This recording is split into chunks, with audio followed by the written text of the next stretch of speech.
Bienvenidos a una nueva predicación con el pastor Juan Carlos Heredia de la Iglesia Bautista Sugar Creek, Ministerio en Español, ubicada en el 13223 del Southwest Freeway en Sugar Land, Texas 77478. Nuestro servicio de escuela dominical comienza a las 9:30 de la mañana para los niños, jóvenes y adultos. Le invitamos a nuestro culto de adoración a las 11 de la mañana, que será de gran bendición para usted y toda su familia. Dejamos con usted al pastor Juan Carlos Heredia.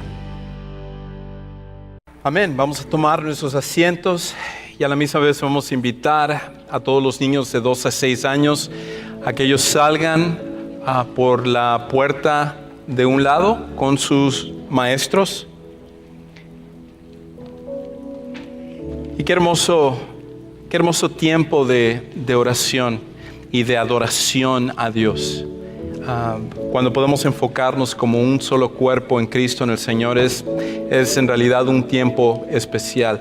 Y más el tiempo de Navidad. A mí me encanta el tiempo de la Navidad, porque es un tiempo en el cual nos volvemos un poquito más sensibles al hecho de que Jesucristo vino a este mundo para ser nuestro Salvador. Debería de ser algo en el cual pensemos en todo momento, pero desafortunadamente como seres humanos muchas veces nos olvidamos, y este tiempo es un lindo tiempo para ayudarnos a recordar la venida de nuestro grandioso Salvador Jesucristo.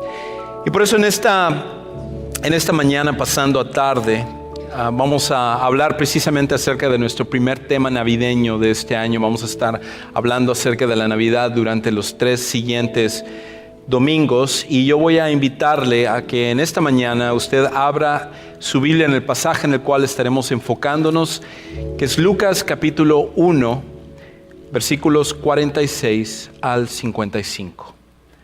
Lucas capítulo 1, versículos 46 al 55.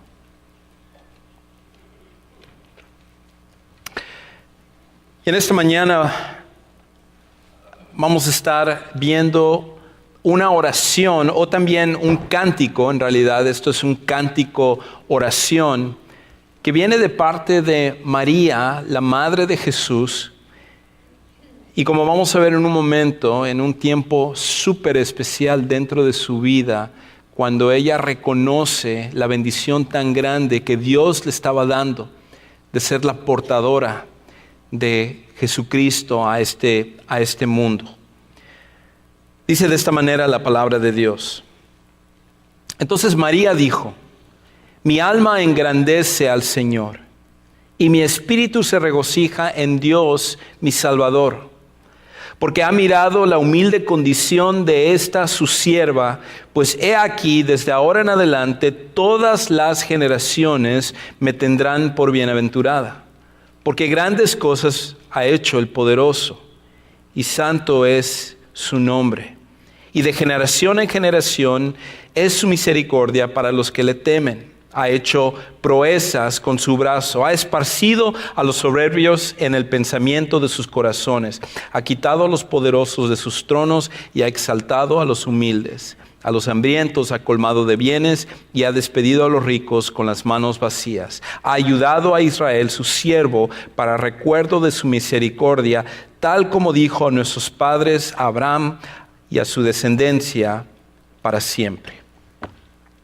En esta mañana vamos a hablar acerca del tema, lo que podemos aprender de la oración de María, o lo que podemos aprender del cántico de María, también podríamos decirlo.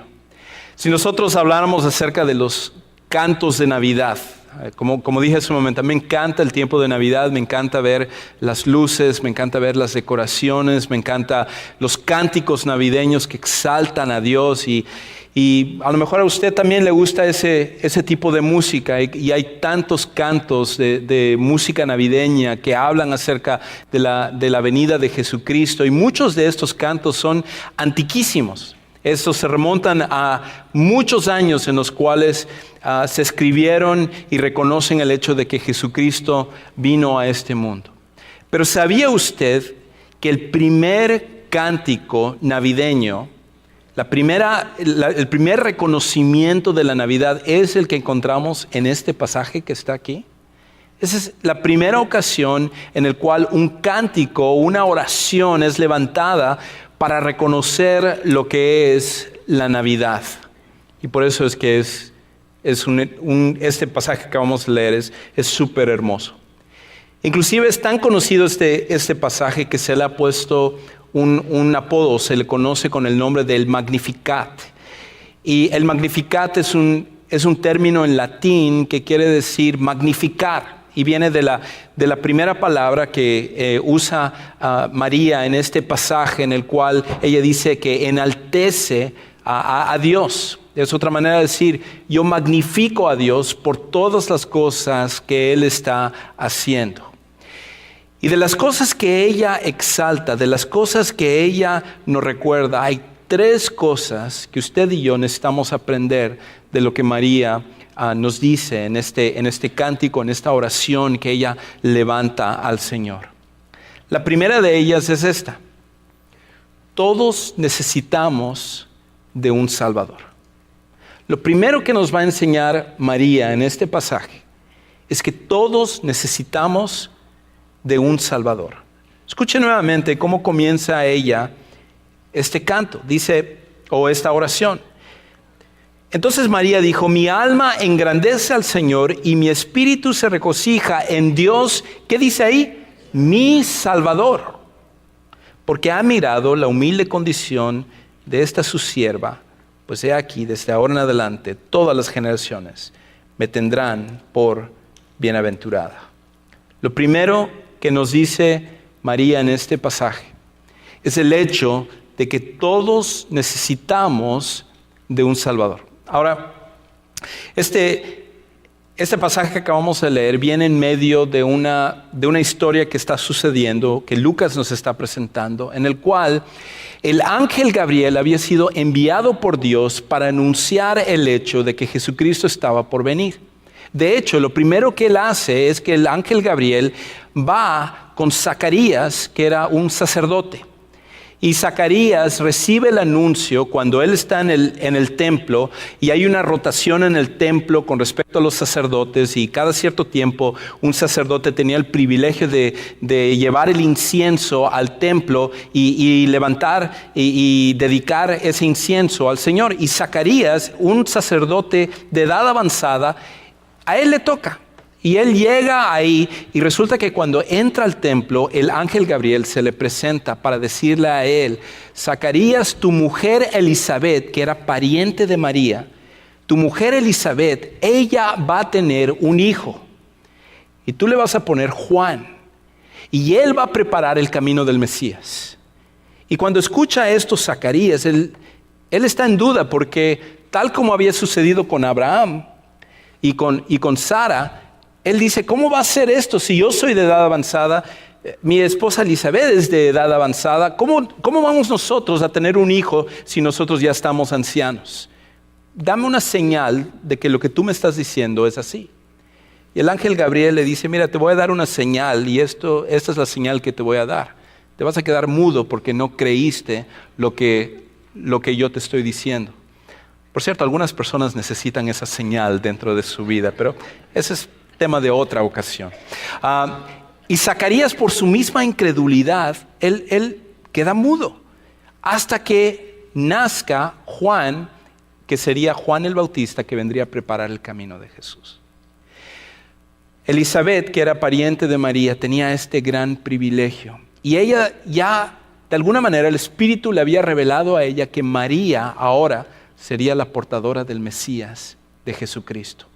Así que cuando María viaja para encontrarse con Elizabeth y se goza de saber que Elizabeth también está siendo bendecida por Dios con un bebé a su edad avanzada, que sería Juan, y ahora María también recibe la bendición de tener a Jesucristo en su vientre, ellos se reúnen y empiezan a exaltar a Dios con respecto a los privilegios y las bendiciones que Dios estaba poniendo sobre ellas. Y es cuando viene en ese momento este cántico, es cuando viene esta oración que María levanta a Dios para exaltar al Señor. Y lo primero que María nos enseña es otra vez el hecho de que todos necesitamos de un Salvador. Y note cómo ella habla y no se excluye de la necesidad de un Salvador. Ella no dice en este pasaje para Jesús el Salvador del resto del mundo. No, ella habla acerca de Dios como mi Salvador. En otras palabras, María reconoce su necesidad de salvación también. La razón de ello es porque sin importar quiénes seamos, necesitamos que Dios nos salve. Sin importar quiénes seamos, no importa dónde estemos, no importa lo que nosotros hayamos hecho, todos tenemos la misma necesidad y nuestra necesidad que comparte toda la humanidad, incluyendo María, es la necesidad de la salvación. Todos necesitamos ser salvos. Y es por esa razón de que Jesucristo viene. Es por esa razón que Jesucristo viene a este mundo, porque por nuestros pecados, por sus pecados, por mis pecados, nosotros estamos separados de Dios. Y una de las cosas que a mí en lo personal me entristece, porque es nuestra tendencia humana de cada uno de nosotros, inclusive de aquellos que somos cristianos, es que nosotros damos por sentados ciertas cosas. Nosotros no nos conmovemos del inmenso regalo que es la salvación. Muchas veces ni siquiera nos conmovemos con cosas tan grandes como lo que es la vida. Algunas personas me hacían nota con respecto a algo que vi esta mañana.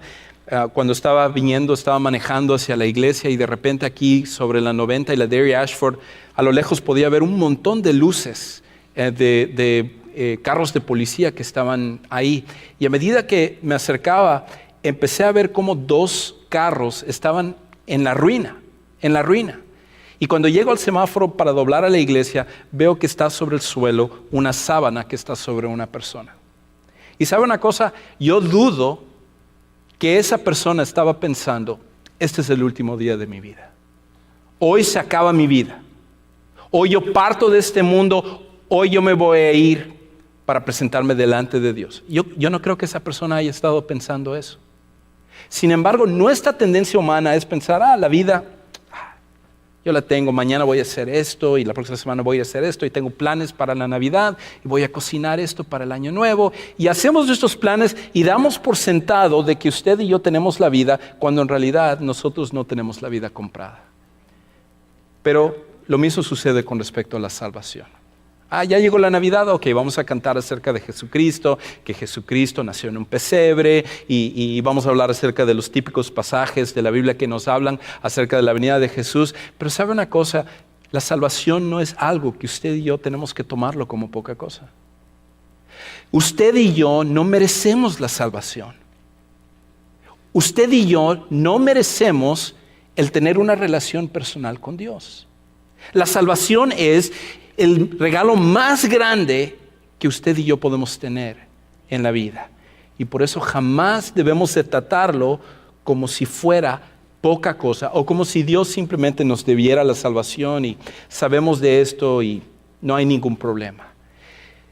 Cada día usted y yo necesitamos quedarnos asombrados del hecho de que Dios nos da no solo la vida, sino la vida eterna a través de Jesucristo. Y todo eso comenzó para nosotros cuando Jesucristo hace 2013 años vino a este mundo para lo que es la primera Navidad. Ahora, la Navidad también significa para nosotros el hecho de que Dios mandó a su Hijo a salvarnos. No solamente es que nosotros necesitamos la salvación, es el hecho de que Dios llevó a cabo la salvación. Y la manera en la cual Él lo hizo es algo increíble. Ahí en Mateo capítulo 1, versículo 21, dice ahí en el Evangelio de Mateo, y dará a luz un hijo y le pondrá por nombre Jesús, porque Él salvará a su pueblo de sus pecados. Y María reconoce y dice, yo también necesito salvación. El pueblo necesita de salvación. El mundo necesita de salvación. No hay una persona que por su privilegio o por un lugar especial no le haga falta la salvación a través de Jesucristo. Lo primero que María nos va a enseñar en este pasaje es que todos necesitamos de un Salvador. Y la Navidad es el hecho. Lo que estamos celebrando aquí con todo esto no es un Santa Claus, no son regalos, no es un tiempo en el cual nos podemos reunir como familia y tener un lindo tiempo y podemos tener una comida suculenta y podemos cantar todos estos cánticos que están bien bonitos. No, lo que nosotros estamos celebrando en la Navidad es el hecho de que Dios mismo bajó a este mundo para salvarnos. Eso es lo que significa la Navidad. La Navidad es que el Creador del universo escogió entrar y ser parte material de este universo para que Él pudiera posteriormente morir en una cruz y que nosotros pudiéramos tener la salvación. Por eso es que esto se llama el Evangelio, porque el Evangelio significa buenas noticias. ¿Cuáles son las buenas noticias? Las buenas noticias es que usted y yo no tenemos que irnos al infierno.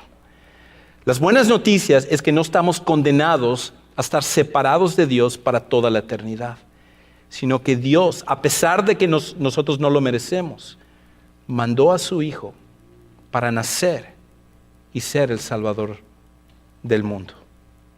Ahora, lo segundo que María nos va a enseñar en este pasaje es no solo que todos necesitamos un Salvador, María necesitaba de un Salvador, nosotros necesitamos un Salvador, sino que todos necesitamos también reconocer nuestra condición espiritual. No solamente necesitamos de un Salvador, sino que necesitamos reconocer nuestra condición espiritual. Y eso es exactamente lo que María hace en este cántico, en esta oración.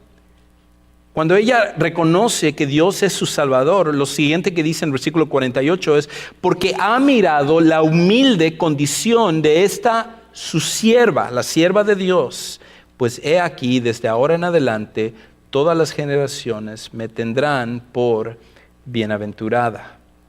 Lo siguiente que María reconoce en este cántico, en esta oración, es su condición espiritual. Y ella reconoce su humildad, ella reconoce su lugar dentro del plan de Dios. Por eso, una de las cosas que nosotros necesitamos ver aquí es que, como dije hace un momento, no hemos hecho algo para merecer que Dios nos salve o nos utilice. Nosotros no hemos hecho absolutamente nada para ganarnos la aprobación de Dios. No por el hecho de que usted viene a la iglesia domingo tras domingo, o porque usted es fiel en leer su Biblia, o porque usted hace las cosas que necesita hacer. Eso significa que usted ha podido comprar lo que es la aprobación de Dios. Porque no hay nada que podamos hacer para que nosotros lo podamos obtener. Dios nos da su aprobación en Jesucristo porque Él, a través de Jesús, nos redime y nos salva. Pero no porque usted y yo vivimos la vida 100% perfecta que Él necesita y que Él requiere para que nosotros podamos obtener la salvación por nuestros méritos. Es por eso que necesitamos depender de los méritos de Jesucristo, porque solo Él es perfecto. Y debido a eso, cuando nosotros reconocemos que somos pecaminosos, cuando nosotros reconocemos que fallamos, cuando nosotros reconocemos que no hacemos lo que nosotros debemos de hacer, entonces eso nos debe de llevar a ser humildes. Nos debe de llevar a reconocer nuestra gran necesidad espiritual. Creo que les he contado esta historia antes, pero lo voy a volver a contar. Y se me hizo una historia súper interesante. Esto sucedió hace muchos años, 1923. Había una flotilla de siete embarcaciones de guerra, 7 buques de guerra aquí de Estados Unidos, y ellos estaban haciendo una práctica. Y al frente de esta flotilla había un destructor, en este caso, uno de estos barcos de guerra que se llamaba el USS Delphi. Y al mando del USS Delphi estaba el teniente comandante Donald Hunter.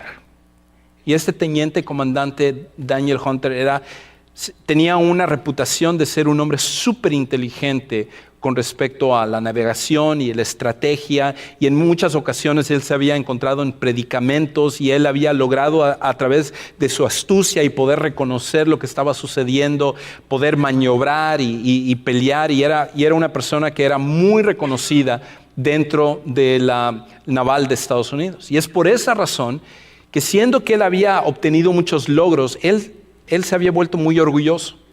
Y era una persona que constantemente se jactaba de ser el mejor para navegar. Así que en cierta ocasión estaban en esta flotilla, estaba él al frente y estaban navegando sobre las costas de California.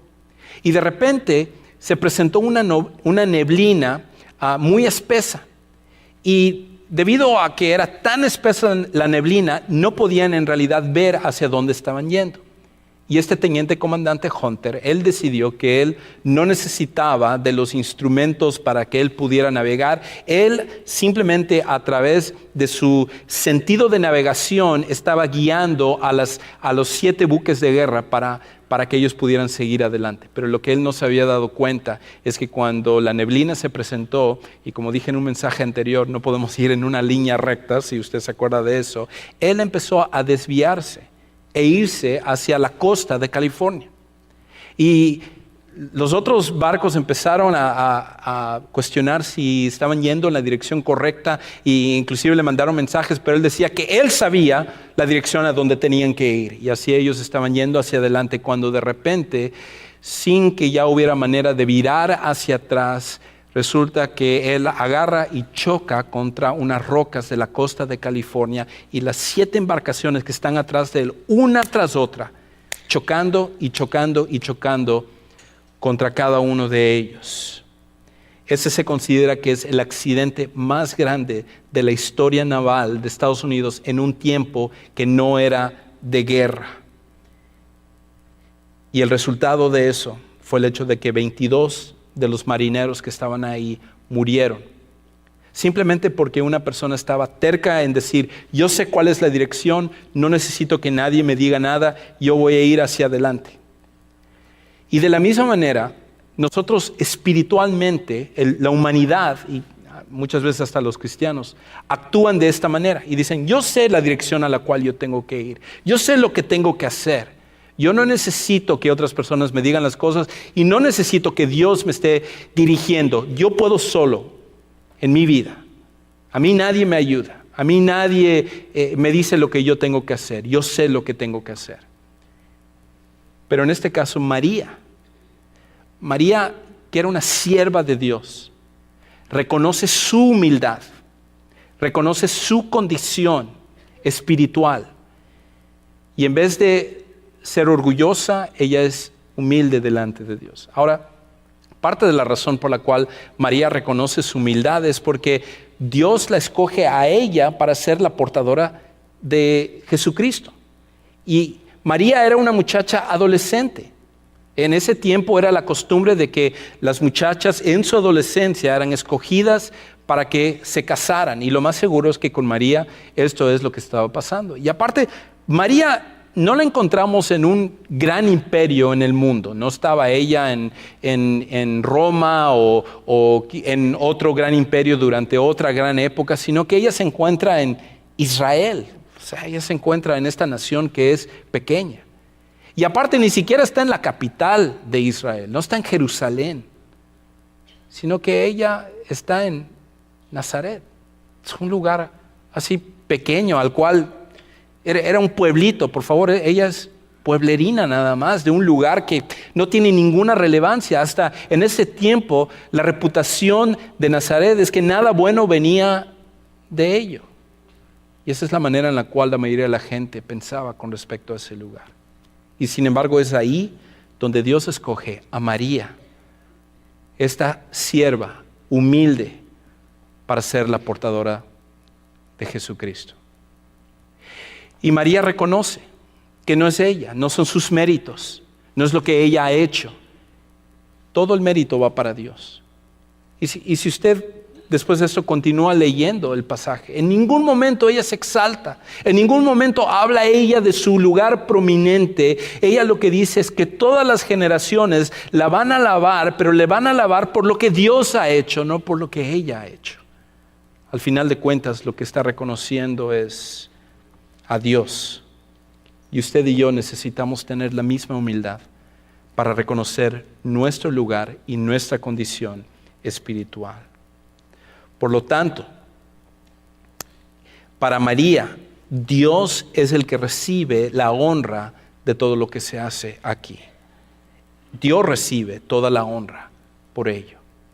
Cuando María está cantando, cuando María está orando, cuando María está con Elizabeth y está reconociendo las cosas, no está reconociéndose a ella, está reconociendo a Dios. Y usted y yo necesitamos hacerlo de la misma manera. Por cierto, eso es lo que debemos hacer cada domingo. Cuando nosotros estamos cantando, no estamos cantando reconociendo el talento de los músicos que están aquí adelante. No estamos reconociendo lo que es el talento de Daniel que nos está dirigiendo la alabanza o alguno de los otros que están cantando aquí. Durante la predicación jamás debemos estar reconociendo el talento del que predica aquí adelante. Nosotros lo que debemos estar reconociendo es la grandeza de Dios, porque Él recibe todo el crédito. Él es el que recibe toda la gloria y la honra. Todos los demás, todos nosotros somos simplemente siervos. Simplemente somos los que estamos sirviendo al Señor. Pero Él es el enfoque y Él es la razón por el cual nosotros nos gloriamos y le honramos a Él. Lo tercero que María nos va a enseñar en este pasaje, lo tercero que ella nos va a decir es esto. Todos necesitamos, por lo tanto, alabar a Dios. El resultado es esto. Cuando nosotros reconocemos que todos necesitamos de un Salvador y cuando nosotros vemos nuestra condición espiritual, que nosotros no hemos hecho nada para merecer la salvación y es por Dios que Él lo está haciendo, entonces todos necesitamos alabar a Dios. Y por eso, versículos 49 adelante, María lo que hace es esto. Ella empieza a reconocer lo que Dios está haciendo. Ella dice, porque grandes cosas me ha hecho el poderoso y santo es su nombre. Y de generación en generación es su misericordia para los que le temen. Él ha hecho proezas con su brazo, ha esparcido a los soberbios en el pensamiento de sus corazones. Y ella continúa alabando a Dios con respecto a todo lo que Dios ha hecho.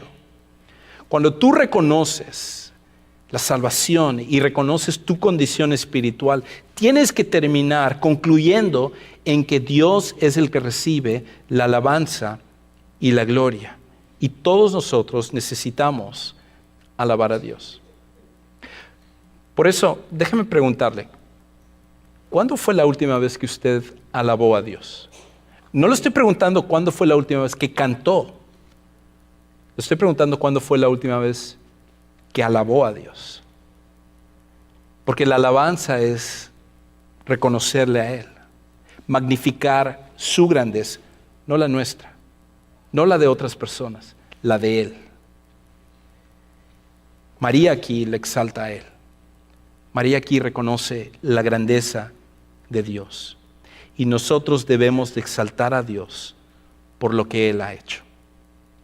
Debemos de exaltar a Dios por lo que Él ha hecho. Es la razón por la cual alabamos.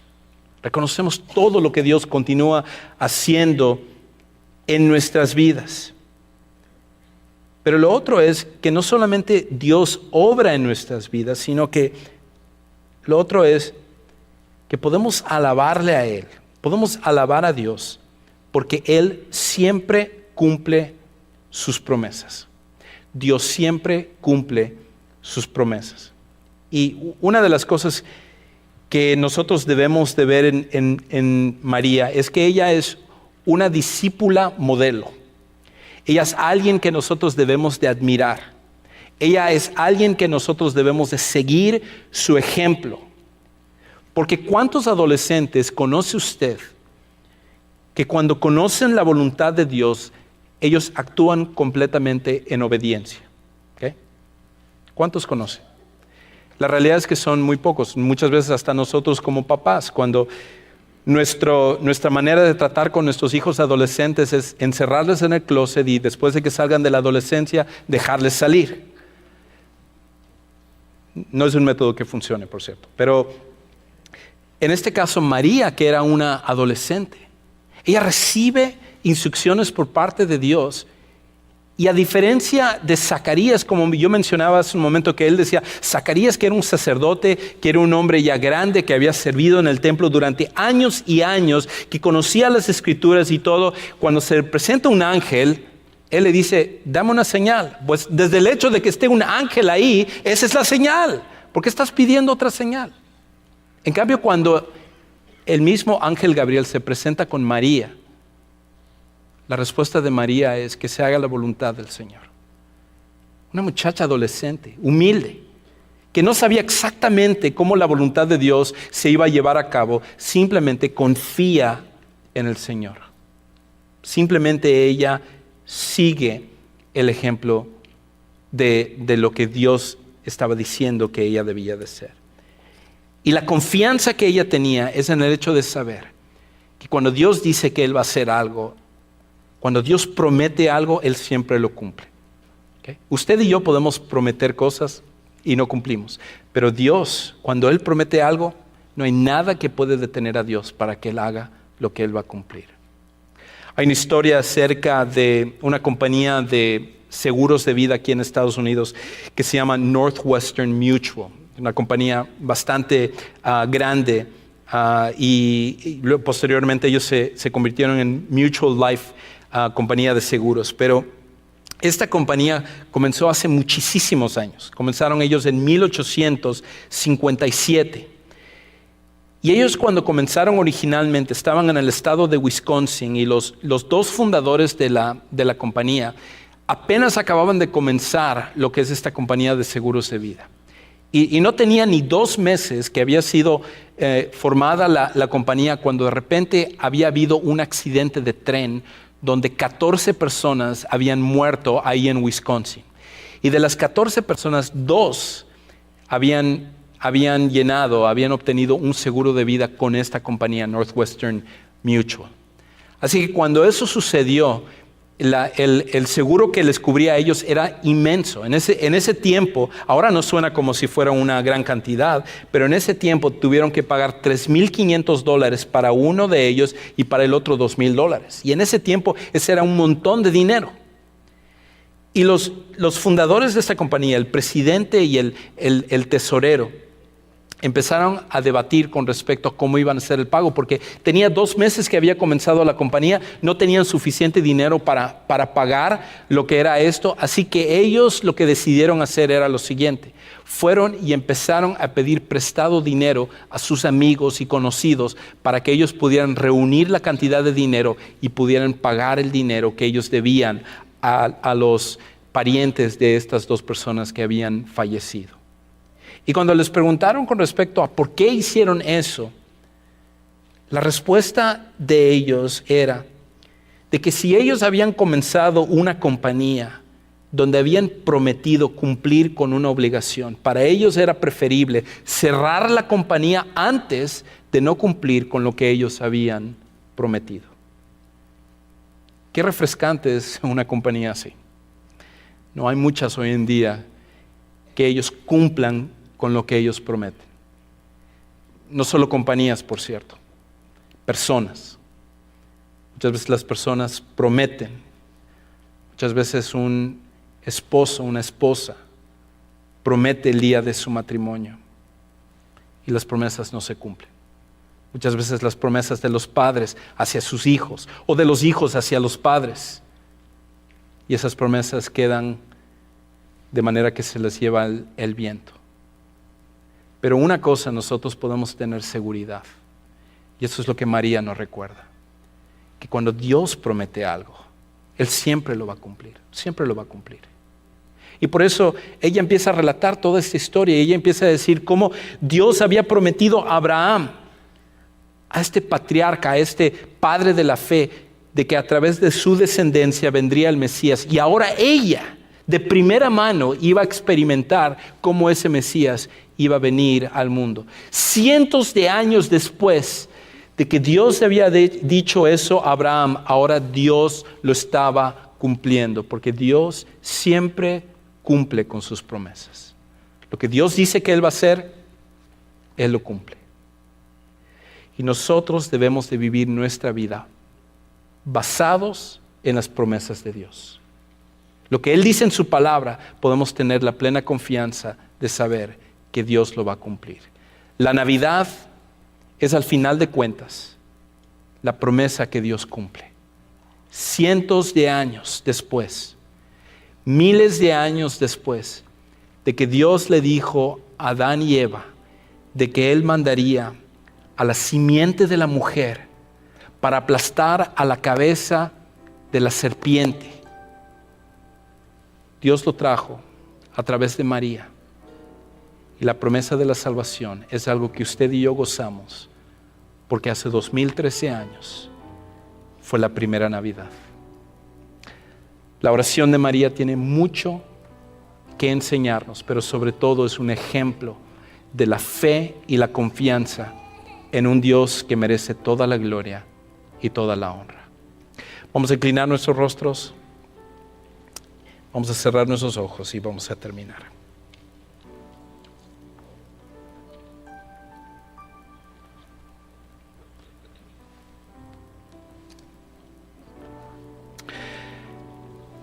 En esta tarde, al concluir con este mensaje y meditar acerca de la fe y el ejemplo de María y lo que nosotros podemos aprender de ella, la manera como ella respondió con obediencia, con confianza, con seguridad en las promesas de Dios,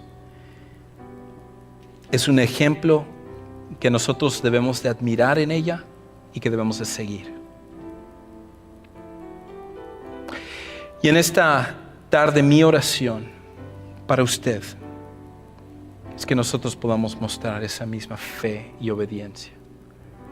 Que al pensar en la Navidad podamos ser recordados de la fidelidad de Dios y la manera en la cual Él cumple con sus promesas.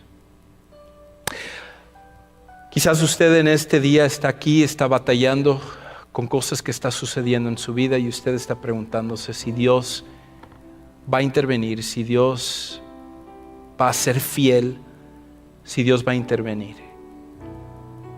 Y mi motivación para usted es recordarle, Dios es fiel, siempre cumple con sus promesas. Y Él ha prometido estar con nosotros hasta el final de los tiempos. Para otros quizás la pregunta que ellos se están haciendo o que usted se está haciendo es esta: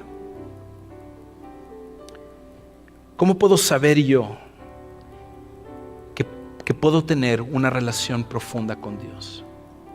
¿Cómo puedo saber qué va a pasar conmigo cuando yo parta de este mundo? Como esa persona del accidente de esta mañana. ¿Qué va a pasar con mi vida cuando sea yo el que estén poniendo una sábana encima? Cuando sea yo el que estén velando, cuando sea yo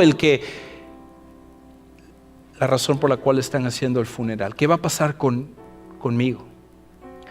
Y la Navidad es la esperanza de que cuando nosotros ponemos nuestra fe en Jesucristo, Él nos da la salvación. Es por eso que este tiempo es tan hermoso y especial. Jesucristo, que era Dios, vino a este mundo, nació en un pesebre, y Él vivió su vida de forma perfecta, muere en la cruz, resucita al tercer día, regresa al cielo para estar sentado a la diestra de su Padre y mostrar que Él tiene autoridad y poder sobre la vida y sobre la muerte y la capacidad de dispensar salvación a todos aquellos que ponen su fe en Él. La salvación nunca es a través de una religión, la salvación no puede ser a través de obras, la salvación no es lo que nosotros podemos hacer, la salvación es únicamente en lo que Jesucristo ha hecho. Y si en esta tarde usted jamás ha puesto su fe en Jesucristo como su Salvador personal, ¿por qué no hacerlo en este día? Si hay alguien en esta tarde que jamás ha tomado la decisión de aceptar a Jesús como su Salvador, de creer que solamente en Jesús hay salvación, entonces ¿por qué no hacerlo en este día? Y si usted quisiera hacerlo, ahí donde está sentado, alce su mano y nosotros quisiéramos orar con usted. Nosotros quisiéramos explicarle un poco más de lo que significa esta, que es la decisión más importante. María reconoció a Dios su Salvador, y usted y yo necesitamos reconocer a Jesucristo como nuestro Salvador. Si hay alguien en esta tarde que quisiera hacerlo, ahí donde está sentado, simplemente alce su mano y nosotros quisiéramos ayudarle a tomar este paso de fe. Vamos a terminar con una oración. Padre Celestial, gracias por la primera Navidad. Gracias por nuestro Salvador Jesús. Gracias porque Él vino a este mundo y Él es la razón por la cual nosotros tenemos la manera de llamarte a ti, nuestro Padre. No por nuestros méritos, no por lo que nosotros hemos hecho. No hay nada en nosotros que podemos jactarnos. Y tal como con María nosotros reconocemos nuestra necesidad de un Salvador, nosotros reconocemos nuestra condición espiritual y reconocemos sobre todas las cosas que tú eres un Dios que cumple con tus promesas. Te alabamos, te bendecimos y te damos gracias por ser el cumplidor de promesas, que es a través de Jesucristo. Y es en el nombre de Él que oramos. Amén. Gracias por habernos acompañado en una predicación más del pastor Juan Carlos Heredia de la Iglesia Bautista Sugar Creek, Ministerio en Español. Esperamos que este mensaje haya sido de edificación para su vida. Hasta la próxima oportunidad, que Dios le bendiga ricamente.